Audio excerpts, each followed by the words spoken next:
আমাদের অন্তর্বর্তীকালীন সরকারের প্রধান ডক্টর মোহাম্মদ ইউনূস, আল্লাহ তাআলা যোগ্য নেতৃত্বের সাথে তাকে রাষ্ট্র পরিচালনার তৌফিক দান করেন। তিনি কি জোর করে নেতা হয়েছেন বাংলাদেশে? জোরে বলেন। তার কি ইজ্জত সম্মান কম আছে? আন্তর্জাতিক পর্যায়ে বড় সেলিব্রিটি মানুষ তিনি।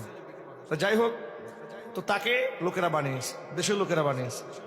তার বিচক্ষণতা, তার থিম, তার মিশন, তার ভীষণ, তার বক্তব্য শুনে আমি অবাক হয়ে যাই। 84 বছরের একটা বুড়া মানুষ এত সুন্দর সুন্দর কথা বলে গেল। উনি আজকে একটা কথা বললেন, আমি শুনলাম, ফেসবুকে আসার সময় শুনতেছিলাম।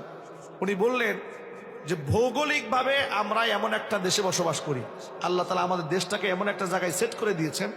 আমাদের এক পাশে আছে বিরাট রাষ্ট্র আমাদের ভারত, এক রাষ্ট্রে আমরা আছি একদিক থেকে, আমার দিক দিয়ে বিরাট পরাশক্তি চায়না আছে, বার্মা আছে তাদের সাপোর্টে, এই যে বড় বড় রাষ্ট্রগুলো আছে। তিনি বললেন যে এত বড় রাষ্ট্র তারা দুর্বার গতিতে এগিয়ে যাবে, চায়নাও এগিয়ে যাবে, কিন্তু ভৌগোলিকভাবে আমরা এমন এক ইম্পর্টেন্ট জায়গার মধ্যে আছি, আমাদেরকে বাদ দিয়ে তারা উন্নতি করতে পারবে না। এমন একটা জায়গার মধ্যে আছে, তাদের উন্নতি করতে হলে আমাদের সাথে নিয়ে উন্নতি করতে হয়। কথা ঠিক কিনা বলেন? 7 সিস্টার্সের সাথে যদি ভারতের সঠিক যোগাযোগ মেনটেন করতে হয়, ভারত যদি তার ফুয়েল, তার অয়েল, তার কস্টিং, জ্বালানি খরচ কমাইতে চায়, বাংলাদেশের মাটি ব্যবহার করা ছাড়া বিকল্প রাস্তা আছে? চিল্লাই বলেন, রাস্তা নাই।